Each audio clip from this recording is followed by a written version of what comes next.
9 to 13. Caesar Rodney, the power of one man, created a new nation.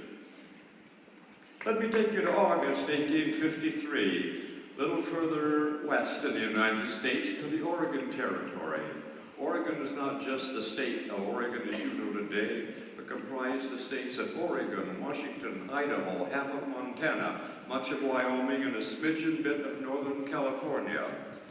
This territory was the last part of the United States that would bring it from sea to shining sea. The United States wanted that group of territory to be part of the United States. It was what is they called manifest destiny, to make a complete continent in that part of North America. 5 nations declared possession of that nation: Russia, France, Great Britain, Spain, and the United States. Russia was having problems at home, so they withdrew. France was having problems reconstructing after Napoleon. They withdrew. Spain was having trouble as the biggest landowner in the world. They couldn't protect all of their territory, so they withdrew. What did the United States and Great Britain do? The normal thing you do is go to war. But what does that do?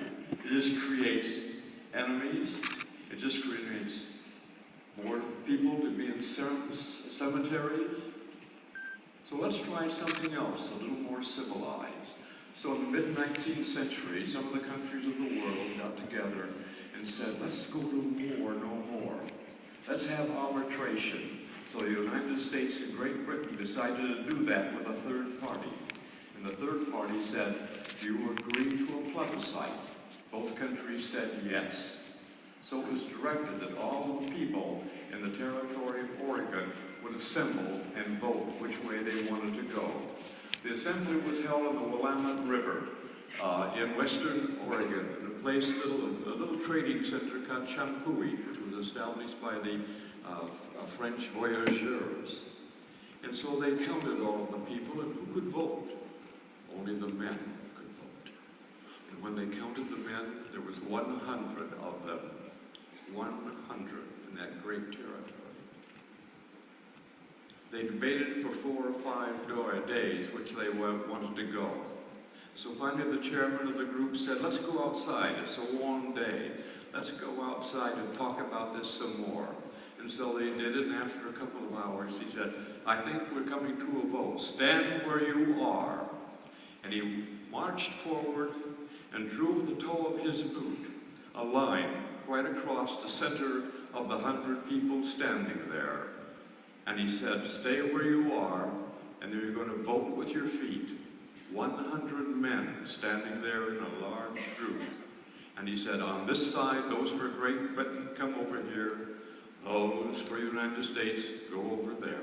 I'll give you 2 minutes. He timed it, and after 2 minutes, stop. Every man was on one side or the other. Count the votes. The votes were counted. 49 for Great Britain, 51 for the United States. One man created a new complete continent on North America, the power of one. Oregon Territory. May I take you to May of 1868 to the U.S. Capitol in Washington, D.C. It's an unusual happening in the U.S. Capitol for that few weeks. The Justice of the Supreme Court, if you read the Constitution of the United States, says he will serve as a judge in any act of impeachment against the President of the United States. So Justice Salmon P. Chase took that opportunity and sat as the presiding jurist against the impeachment of Andrew Johnson, the President of the United States. There were 11 articles of impeachment established by the Democratic representatives that they charged the President with malfeasance. The President appoints 6 attorneys to identify him, and the Democrats approve 11 representatives to represent each one of the articles against the President of the United States. The presidential attorneys ask for a 6 months delay so they can prepare the case for the President of the United States. The Supreme Court Justice, as the Chief Justice,